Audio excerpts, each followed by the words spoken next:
Hello my friends and welcome back to another Baldur's Gate 3 build guide. Today we're covering the Warlock. I got this build request from Dat Shady Guy, who's been a consistent commenter here, so very happy to do a build guide for you, my friend. And if anyone watching wants to see another build that they are interested in seeing, let me know in the comments. I'm taking build requests, happy to cover anything that people want to see optimized.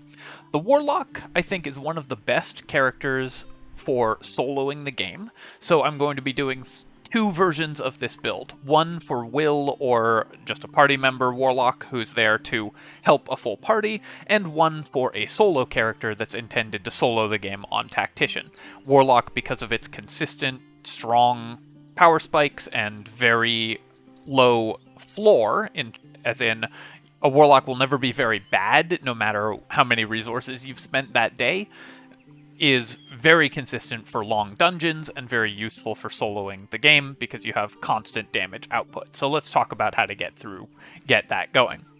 Right off the bat, the first thing that we need to do, especially for Wyll, is fix his stats. Wyll is unfortunately cursed with awful starting stats, maybe the worst of any of the origin characters. He is a human, which is actually a really good race for warlocks in this game because they get shield proficiency, and shield proficiency helps a ton for warlocks because the extra AC is really useful.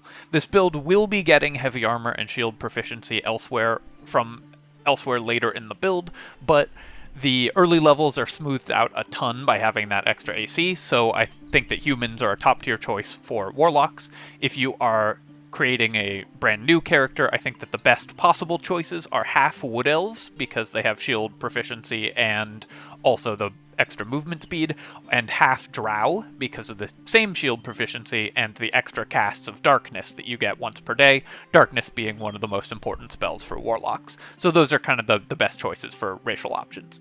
Alright, let's fix these stats. We don't need any of this int or strength nonsense, so let's get our charisma as high as we can get it. For Wyll as a party member, I think you're going to want stats of 16, 8, 16, 14, 8, 8, 16, and then the last 4 points I would either give all to Wisdom to increase his Wisdom saves, or do a 2-2 split for Strength and Wisdom if you just want him to have a little bit of extra jump distance, which can be extremely useful in this game. So let's take this stat split for now, and then go on as we go. For your abilities, the only important one is to have a point in Stealth. That's going to be really important since he will be doing most of his combat from the shadows. And for a main character, of course, you can take the two conversation skills. The Wyll's background with the folk hero is a pretty bad background because animal handling and survival are not good skills for warlocks or just in general in this game.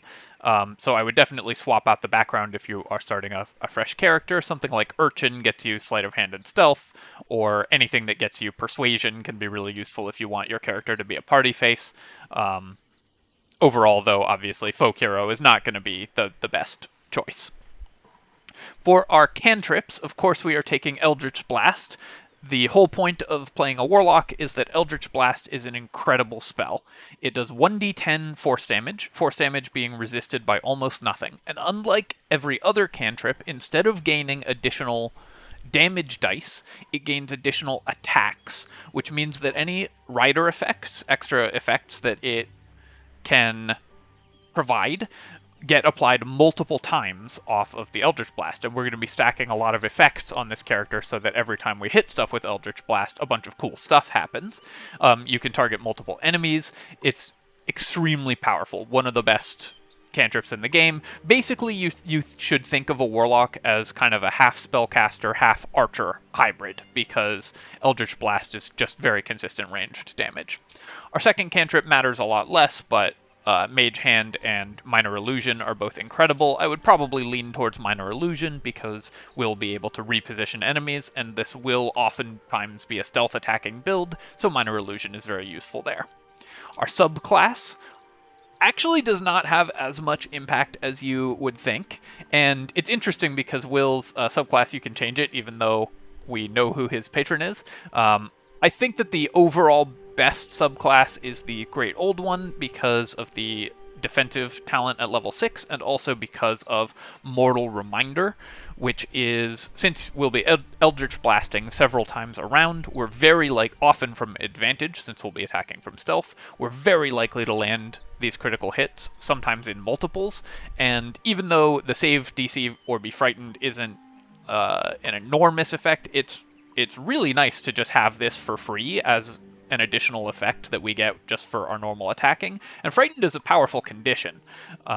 It stops melee enemies from getting to you and causes your enemies to attack with disadvantage and so on.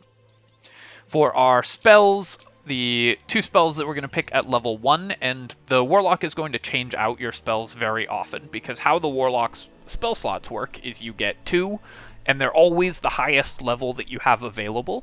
So as you level up, we want to trade out these low-level spells for higher-level spells. But at level 1, we're going to take Hex. That means that our sort of normal damage pattern is going to be to cast Hex as a bonus action, and then cast Eldritch Blast, which is quite good damage at level 1. And then for the second one, I don't think it matters as much, but I kind of like Armor of Agathis just to get you through some of the very difficult early game fights, especially if you're soloing. This can be reasonable damage and stop you from dying. I think actually for a solo character, one of the hardest fights in the game is the 3 Intellect Devourers on the starting beach, and this one helps a lot with that. Alright, so we've got our stats. Let's go on to level 2. Level 2 is where things get really exciting for a Warlock. This is because you get access to Eldritch Invocations.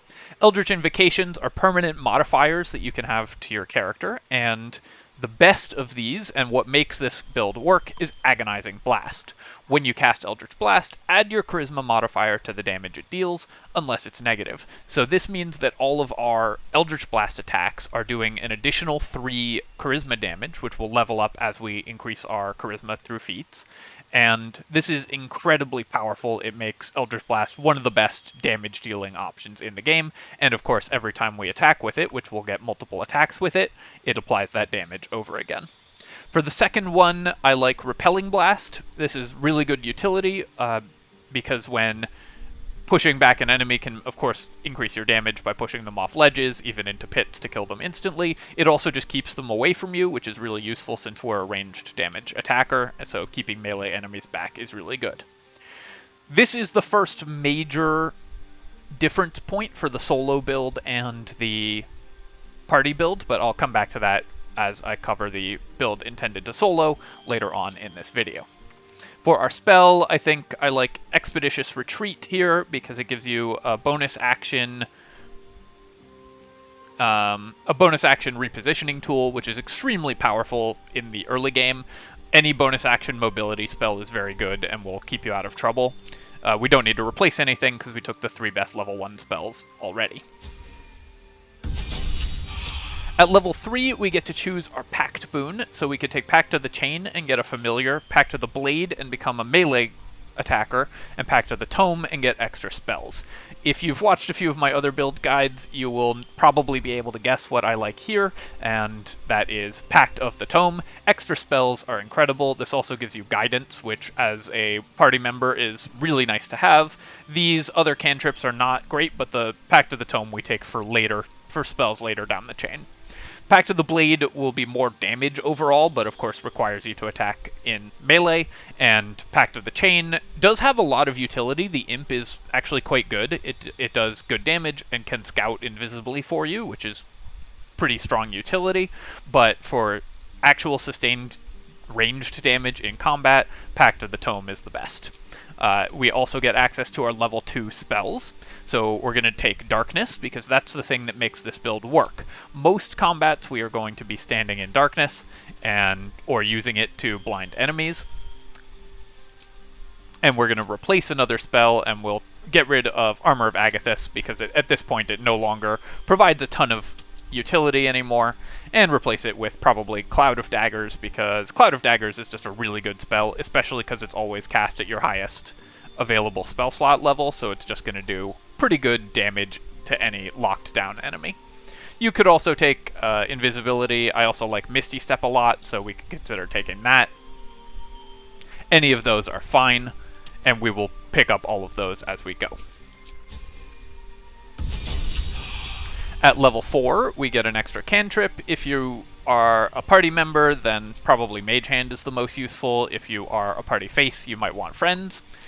Your spell selection should be Misty Step here, because that gives you additional escape options, and we're also going to replace a spell. Since we now have Misty Step, we can replace Expeditious Retreat. Both of these are bonus action mobility spells, but Misty Step is obviously better. We're going to replace that with Invisibility. That's a ton of utility that gives us a lot of additional options. This one matters less, so if you wanted, you could also go with Detect Thoughts for conversations and so on, if this character is doing your conversations. For our feat, we are of course taking an ability improvement, because this is where all our damage comes from, increasing our charisma. And finally, we are going to level 5. This is where the Pact of the Tome really comes into its own. This gives us the Deepened Pact class feature, where Pact of the Tome gets haste once per day. You also get Animate Dead, which is quite useful because the zombie stays with you for the whole day. Very nice to have a summon just following you around. And Call Lightning is decent. Most fights you're going to want to be concentrating on one powerful spell, so having additional options for concentration on one powerful spell is really powerful for the Warlock. Haste, of course, is the best of these. You cast it on yourself, and then you have 2 Eldritch Blast attacks every round. At this point, those are dealing... you also get the improved Eldritch Blast, because at level 5 it gets a second attack. So at this point you're dealing 2d10 plus 8 on every Eldritch Blast attack. When you're doing that twice a round, that's going to be an average round damage output of 38, which isn't incredibly high, but very consistent, and also from range, including the fear that you're spreading around every time you crit, and also including the repelling blast. And you can do it very safely from stealth far away. For our spells, we now get access to level 3 spells, and this is where Warlocks get a bunch of really cool stuff. These spells I encourage you to play around with and find the ones that you like the most, but you are definitely going to want Counterspell. That's incredibly powerful utility. And my personal favorite, just because no other class gets access to it, is Hunger of Hadar. This is an incredibly large AoE that blinds enemies, which means you'll be attacking them at advantage. We also get here the other thing that makes this build so powerful, which is the Devil's Sight, Eldritch Invocation. And that allows you to see normally through your darkness. So you can start most fights by casting a cloud of darkness on yourself, standing in the middle of it where enemies cannot see or attack you, and then casting Eldritch Blasts out of it. Let us also replace a spell, because we want to start replacing our level 1 spells. At this point, Hex is no longer really good damage for us, because Hex doesn't gain additional effectiveness as you cast it at higher levels. So we can replace it for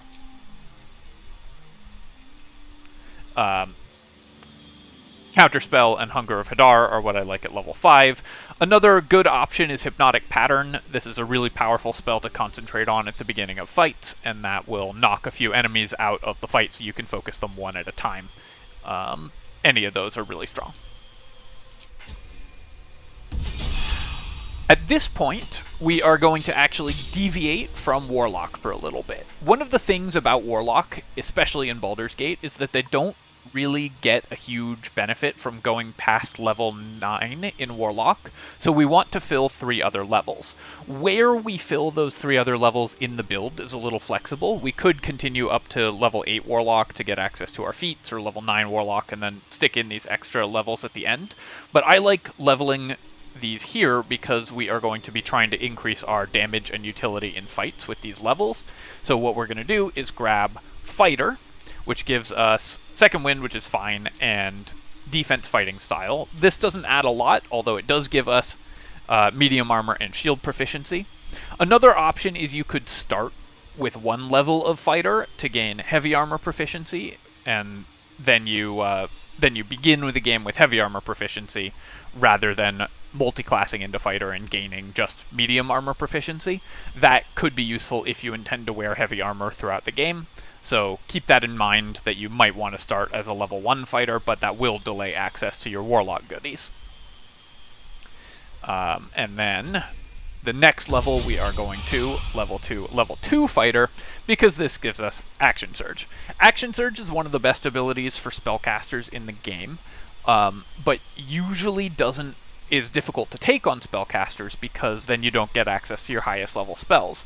Warlocks don't need to go past level 9 because they only get up to 5th level spells anyways, other than they get the once per day level 6 spells, which are weaker, and also in this game they don't get access to any of the really strong ones. So having Action Surge makes your normal play pattern much stronger. You can cast Darkness on yourself, Action Surge, and immediately attack. You can cast Haste on yourself, Action Surge, and immediately attack twice. These are really powerful effects that give you a lot of additional burst damage at the beginning of fights, and let you sustain additional damage every time. Action Surge also has a ton of synergy with Warlock because all of your abilities still refresh on short rests, with the exception of your one long rest haste spell. So you can be at almost maximum effectiveness every time you short rest, no matter what. And then for our next level, there are really two options here. We could take our other dip now, or we could go back to Warlock. I think on the whole I want to go back to Warlock for a couple levels so that we can get access to our higher level features and feats a little bit faster. So I'm going to do this because this will get us better spell access later on. Let's take Hypnotic Pattern here, and then we can replace another spell. At this point we could maybe replace Invisibility or Cloud of Daggers. Let's consider replacing Invisibility and changing it out for Fly, something like that. This is quite flexible, and I encourage you to base these decisions on what spells you feel like you need in actual play. Warlock level 7 gets us access to 4th level spells, which are really strong. Another powerful concentration spell for the beginning of fights is Evard's Black Tentacles. You can start off a lot of fights with that. It keeps enemies in place while you then plink them down with Eldritch Blasts, and we get another Eldritch Invocation. At this point we can get a number of options for extra spells we can cast because of Pact of the Tome. I actually don't think these are good because the Warlock spells, this just gives you more options, not more power, and overall I think at this point in the game we want more power rather than more optionality. But if you like the idea of polymorph, then you could take that. You should avoid Confusion, the dreadful word, because Confusion in this game I think is bugged and doesn't actually work. But I think that the best pick here is Armor of Shadows. The reason for this is a specific item that I'll talk about, but if you're just in medium or heavy armor at this point, then you probably won't want Armor of Shadows and can pick something else. Then, of course, we're going to change out a level 2 spell for a level 4 spell, or we can change out Fly for a level 4 spell. And the best one is probably Banishment. Again, this can let us take one enemy out of a fight while we defeat its allies.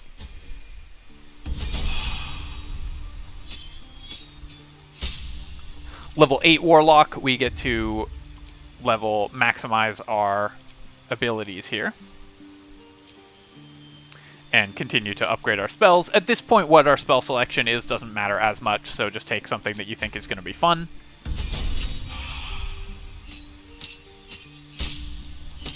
Warlock 9 gives you another Eldritch Invocation, which is very powerful because it gives you Minions of Chaos, which I like a lot.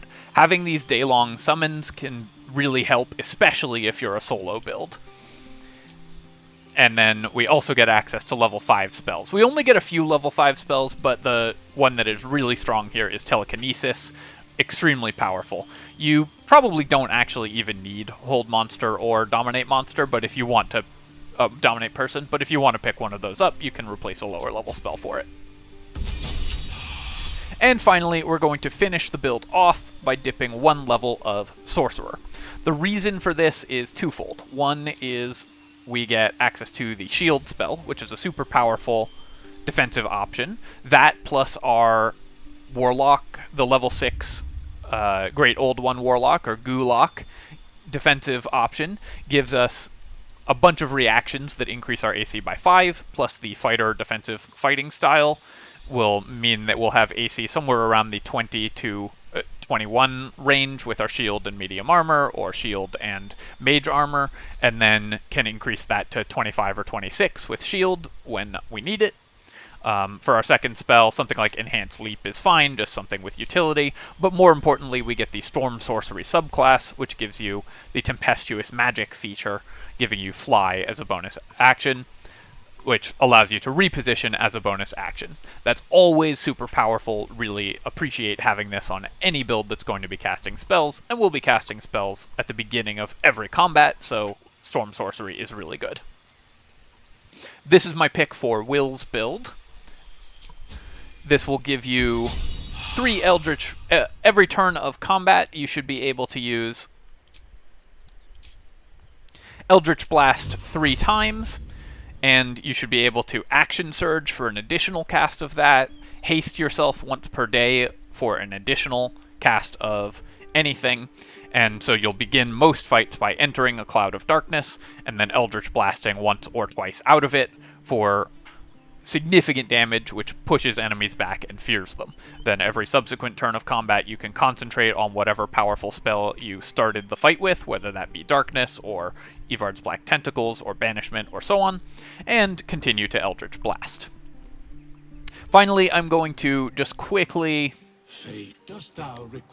reset and show you the differences if you are planning to use this for soloing Tactician, because the order, we're going to use a couple tricks to boost ourselves up a little bit, and the order of what we're selecting will be a little bit different.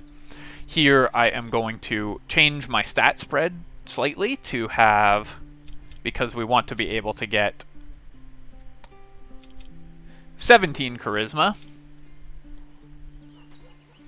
And the reason for this is that we can save an entire feat if we use, spoilers here, take the deal with Anti-Ethel and get up to 18 charisma, and then we can only have to spend 1 feat on a charisma boost, and then we can spend our other feat on Constitution, on resilience in Constitution, to give ourselves Constitution saving throws, preventing us from losing concentration on things, or we could take 14 con and additional strength or something and spend that on alert, making sure that we always win initiative.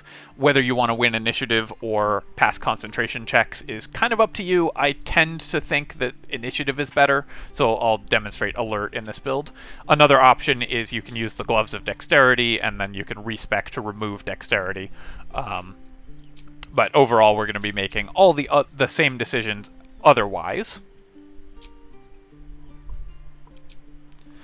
But at level 2, the other difference is that we are going to take Devil Sight right away because over Repelling Blast, because when we're solo, we need to be able to cover ourselves in darkness in order to survive without an enemy or without an ally to stand in front of us. So it's really important to get Devil Sight online at level 2 or level 3 when you start being able to cast darkness. In order to make this solo build viable. You should also respec later on to be able to get your fighter as your level 1 class, but we will do it in this order so that you have heavy armor proficiency. We'll do it in this order as we go. So let me just quickly level up. We'll be selecting, of course, all the same spells and everything, and making all the other same decisions, Pact of the Tome and so on, and having Darkness, of course. But we will now be taking Alert as our level 4 feat, or potentially, if you want Alert, you should take it at level 4, because it's really powerful to win initiative all the time. If you want Resilient in Constitution, then you should just get your Charisma up to 20, and then pick up your Resilient feat later on. So that's the only real difference for the solo build. And then, of course, you're going to want to do some respecking later on to make sure that you have heavy armor proficiency. Finally, I'm going to highlight 2 items that are really useful for this character. One is the Potent Robe. You get this sometime in Act 2, and it gives you +1 armor class and allows you to and also gives you temporary HP every turn equal to your charisma, which is obviously incredibly powerful. This plus your shield plus your +3 from mage armor plus +3 from dexterity will give you a base AC of 19, which is super powerful because the warlock mage armor works even when carrying a shield. And 19 AC while not wearing any armor is really good, but more importantly, this gives you your cantrips deal additional damage equal to your charisma modifier, so it's effectively double agonizing blast and increases your overall damage output from your eldritch blasts massively. The other one that is worth mentioning is the daredevil gloves. I actually don't remember where you get these. I think also early in Act 2, and they give you a +1 bonus to your spell attack rolls and allow you to make your spell attack rolls as melee attacks when in melee. Obviously, being in melee normally gives you disadvantage on your Eldritch Blast attacks and is bad, so the Daredevil gloves allow you to negate that penalty, as well as just making it easier to hit overall. Alright, my friends, I hope that you've enjoyed this look at the Warlock, both for Wyll and for solo Tactician mode. As always, if you've enjoyed this build guide, please do hit the like button, comment on the video. That helps a ton with the algorithm, and I appreciate it very much. And you can subscribe to my channel for more of this and other strategy game content. I've really appreciated the questions that I've gotten and the discussions that they've sparked in the comments of these videos. I try to answer everyone's questions, so if you have any, please let me know, and let me know what build you'd like to see next.